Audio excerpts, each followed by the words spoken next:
Welcome to next lecture, and we have been discussing with universal motor,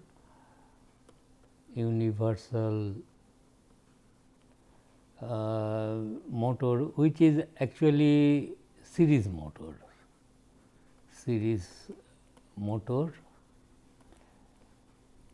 Why it is universal? Because it will operate both from AC and DC supply. Okay. And because IF and IA are in phase, so unidirectional torque will be produced even if the current reverses with time. Okay. So, what is essentially to be done is this, because it is to be supplied from AC supply, therefore, if this is AC supply here and this is your I, this I is same as IF and IA, then torque is proportional to I square. Therefore, torque will be always unidirectional even if current reverses. But only point is, if you want to any DC series motor designed for DC supply operation only, that should not be energized with AC supply, because then the core losses will be very high on the stator.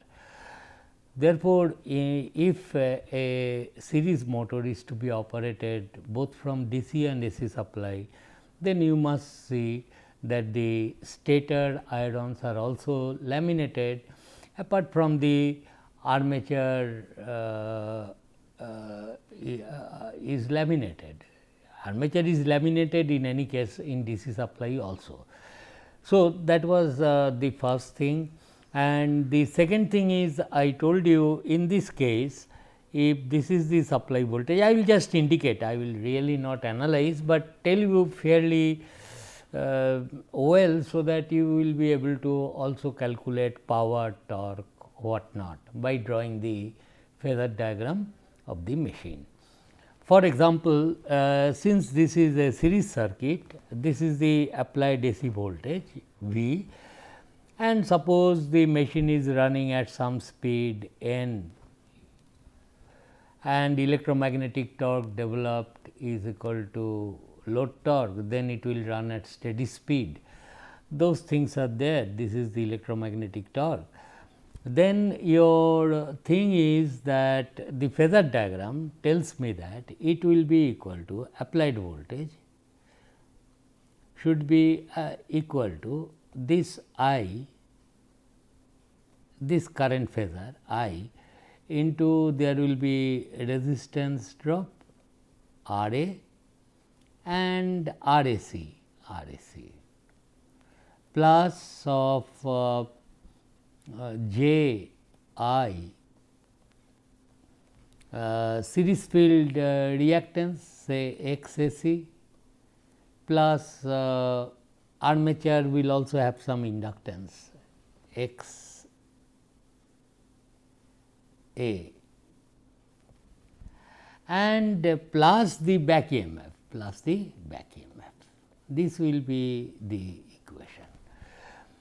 Now, to draw the phasor diagram, it is very simple, because it is a series circuit. You better start first drawing, because current is same for field as well as armature. So, draw first current phasor I. If this is the current phasor, then go on adding the drops, that is I RA, armature resistance drop I RA plus I RAC.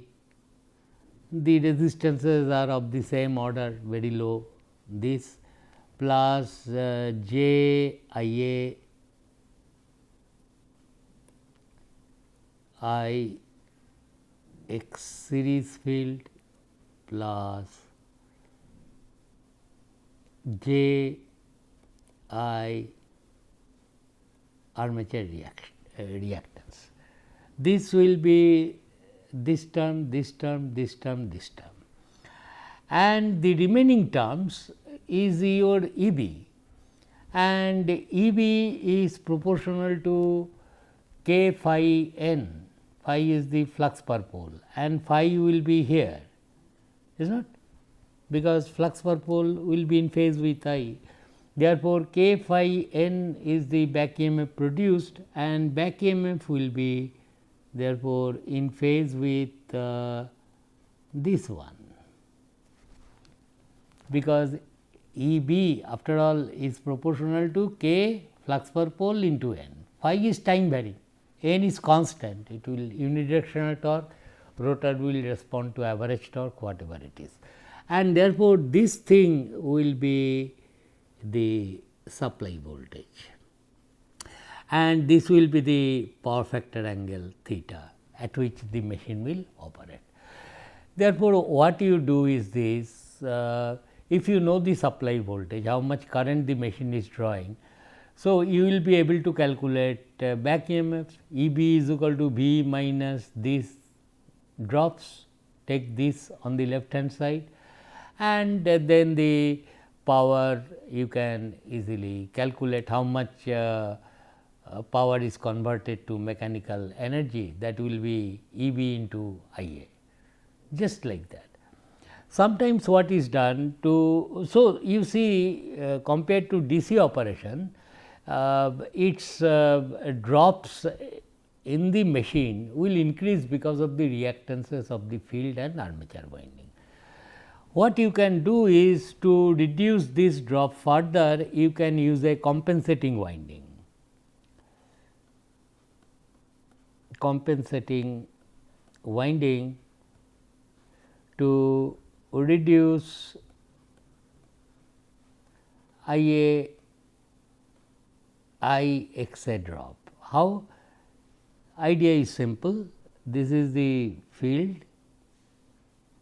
this is the usual thing, this is the armature like this, but here you connect a coil and this coil you keep it shorted. This coil is kept shorted. It is like this one. In case of a transformer, for example, a transformer,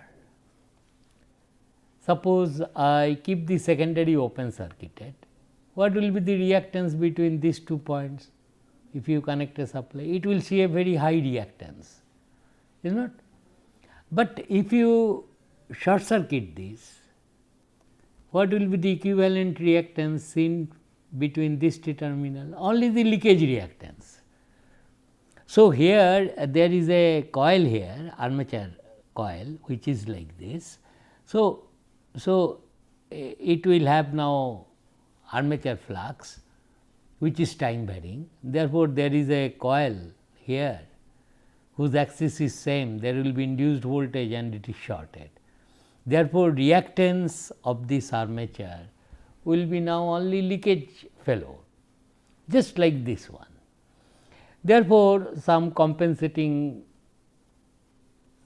coil may be connected to reduce the drop here, so that E b will be more, like that.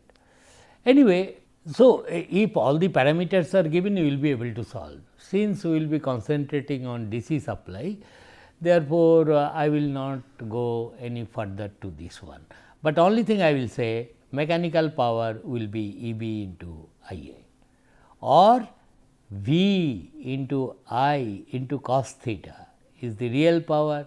From that, if you subtract the copper loss in the field and the armature, you will get the real power output,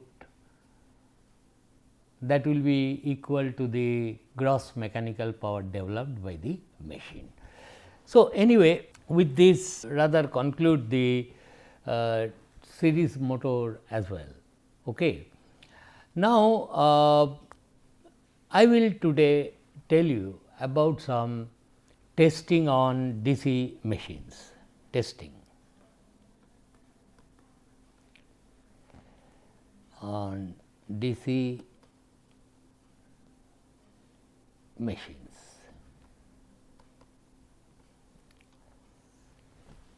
So, DC machines, while you test, you better operate as a motor and try to test this. One test is called a very simple test called Swinburne test. Swinburne test. Spelling you just check, Swinburne test. In Swinburne test, what is done? For example, it is a shunt motor you are running. So, you run the machine first on shunt or separately excited motor. So, a shunt motor, you connect it like this and you give supply, rated supply voltage you give. So, this is the line current I L and this is the field current and this is armature current. So, in Swinburne test, run the motor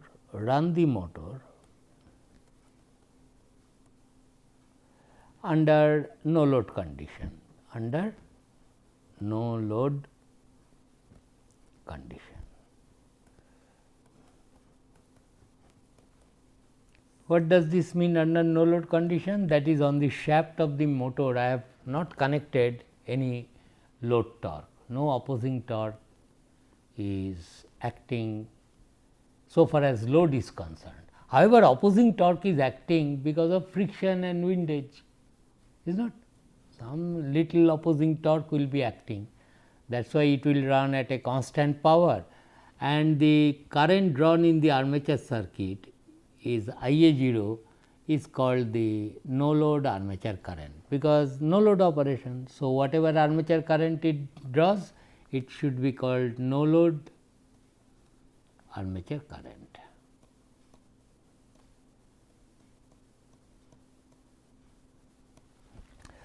Okay.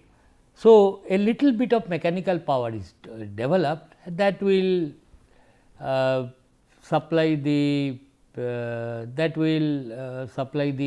opposing frictional torque present or core losses of the motor. Acha, input power, total input power P input is equal to V into I L, which is same as V into I F plus V into I A 0. This certainly is the field copper loss. So, V I F is equal to field copper loss.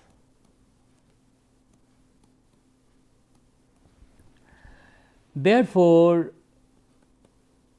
V into I A 0 is equal to power input to the armature, power input to the armature.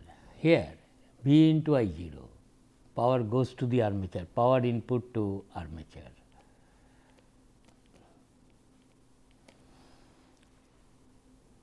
Therefore, and copper loss in the armature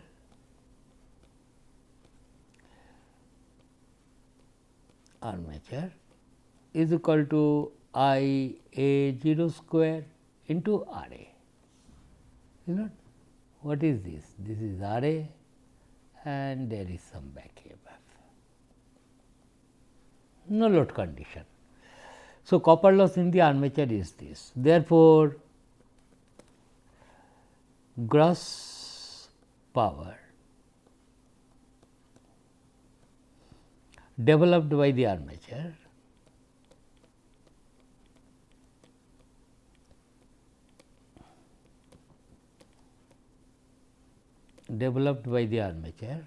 will be equal to V I A 0 minus I A 0 square into R A. And you can easily see, that is what we have been telling you repeatedly, that if you take this common I A common, this is nothing but this, which is nothing but back EMF into IA. Gross power developed by the armature is always EB into IA back EMF, that is what we get. Now, this power EB into IA or this one, this gross power developed is nothing but the no load loss or rotational loss of the machine. Therefore, rotational loss, and rotational loss consists of what? It consists of the iron loss in the armature plus the friction and windage loss that is present on the machine, and this is nothing but this quantity only is equal to V into IA 0, I am sorry, IA 0, I have told IA 0 minus IA 0 square into RA, this will be this thing. Therefore, in the Swinburne test, what is done? Machine is operated on no load, machine rating may be high, maybe 10 kilowatt DC motor, but it will draw only little power, run the machine under no load condition.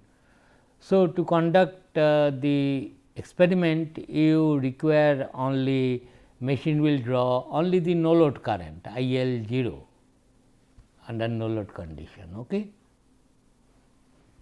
IL 0 is IF. Okay.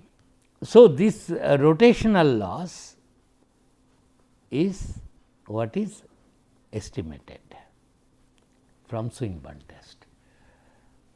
Then we will say that only this test I will do, then I will be able to predict the efficiency or performance of the machine when the same machine is running either as a motor or as a generator. We will see that under loaded condition.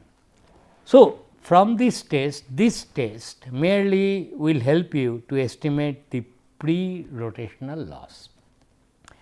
Rotational loss, mind you, depends upon the speed of the machine and level of the flux. If you are not varying the flux, rated field current is flowing, and speed from no load to full load in a shunt motor changes only by a small amount, is not, you recall, with no external resistance connected. So, change in speed from no load to full load current is only little, speed regulation is quite small in a shunt motor because RA is small. Anyway, and this is IA. So, we assume that rotational loss is constant. Then I will say that suppose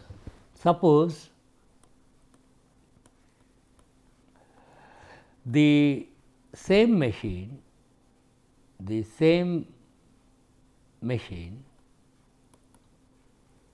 is operating as motor and drawing rated armature current,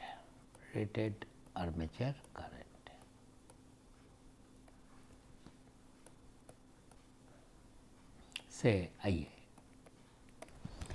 That means, what I am telling, this is the motor, same motor. Now, the machine is loaded, this armature current is no longer IA 0, it is drawing the rated armature current. Field current I have not touched.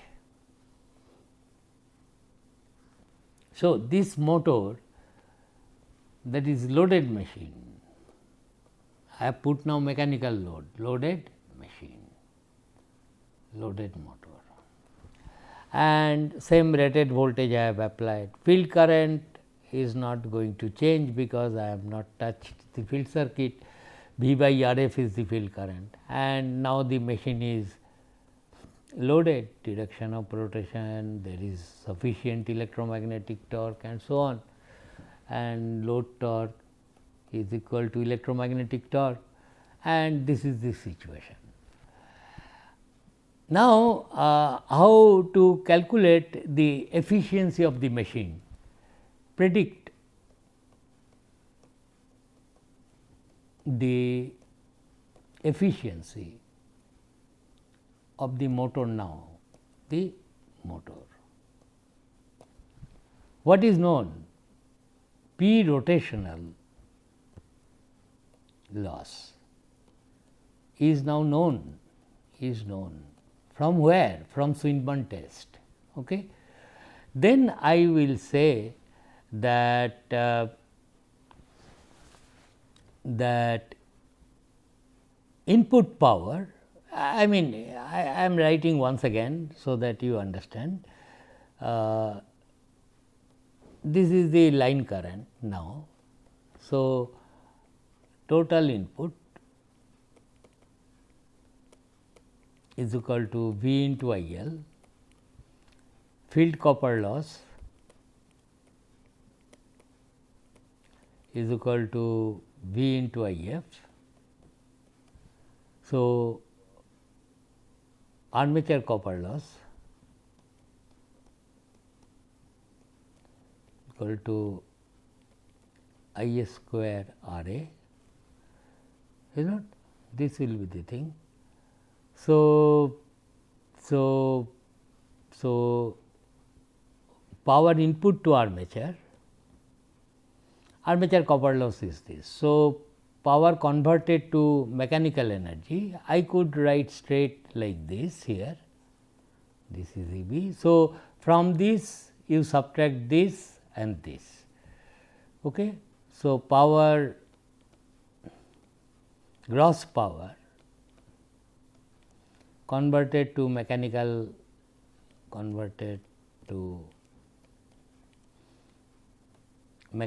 energy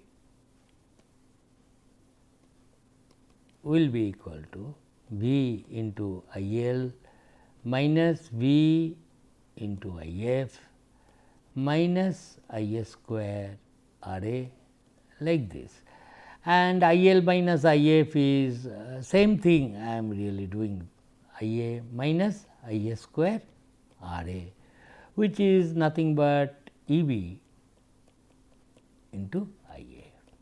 This is the thing. Now, therefore, efficiency of the motor will be, this is the gross power converted to this is V, power input to the armature is, that way also you can write V into I A is the power in this circuit inputted, minus subtract the copper loss I A square R A, then subtract the P rotational loss. This will be the output, net mechanical power output, net output mechanical power, divided by the input, total input V into I L, and this will be the efficiency when it is running as a motor. Got the point?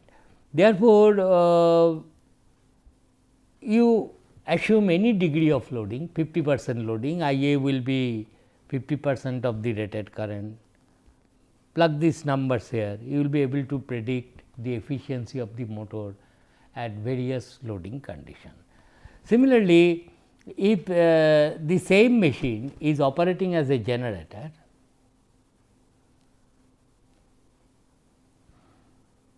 suppose as a shunt generator, this is the field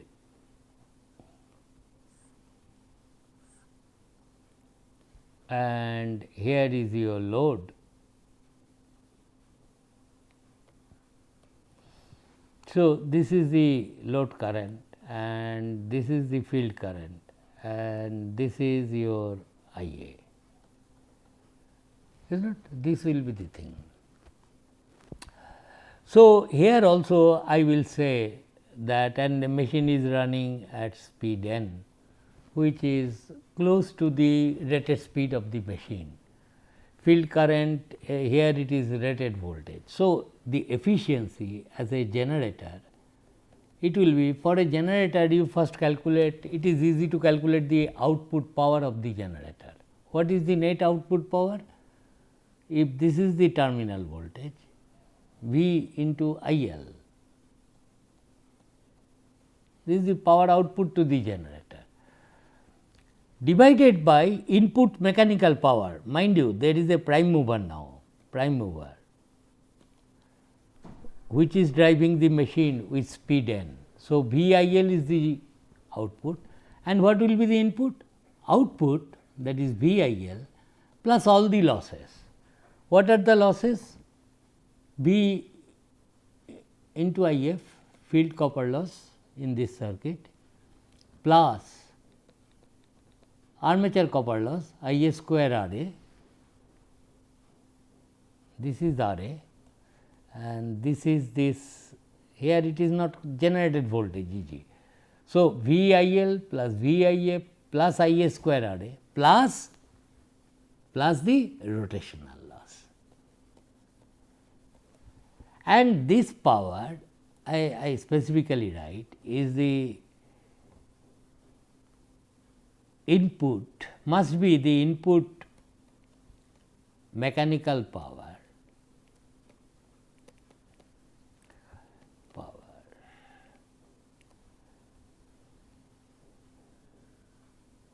from prime mover,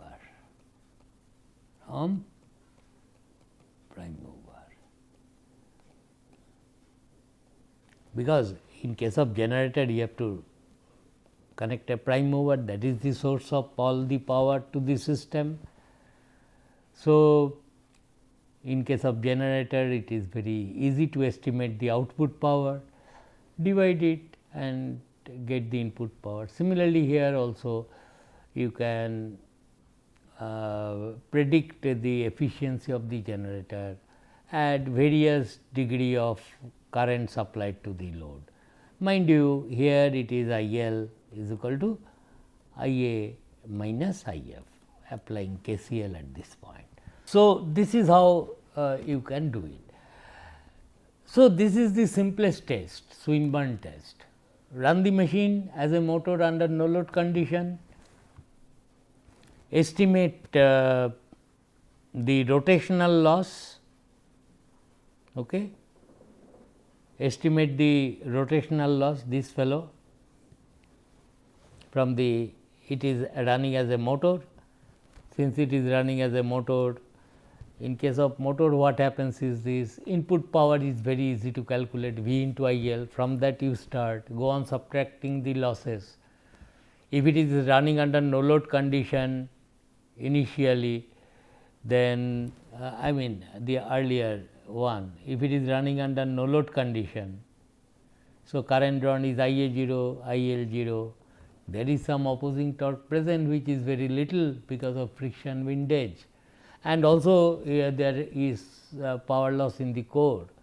So, these two together, and power loss in the core is proportional to speed and the strength of the flux, that decides the eddy current. And if these two are constant, I am not touching field current. Speed is not changing too much because no external resistance connected. Speed regulation is only maybe 2 to 5% from no load to full load current. Therefore, you estimate what is known as the rotational power, and that rotational power you freeze it. Okay. Let it now run as a motor fully loaded, then you will be able to calculate efficiency, because I now know the rotational loss. This fellow is being known. I will in case of motor, from input power you go on subtracting the losses, field copper loss, armature copper loss and rotational loss. then whatever power will be left, that is the actual mechanical power, net mechanical power, this net. So, I subtract P rotational loss and input is V into I L. I will be able to predict the efficiency of the machine. Although this method is simple, but it is attractive in the sense, suppose it is a big machine, 20 kilowatt machine. Best thing would have been you load the machine, see the performance, because this never tells you anything when this large current flows. Is commutation visually you can see commutation is fine, nothing you can do about that. You only assume core loss to remain constant. So, in our next class I will tell you direct method of testing the machine. I will just point out that method and then I will tell you another interesting way of testing the machine, that is called Hopkinson test. Okay. So, thank you for the next class.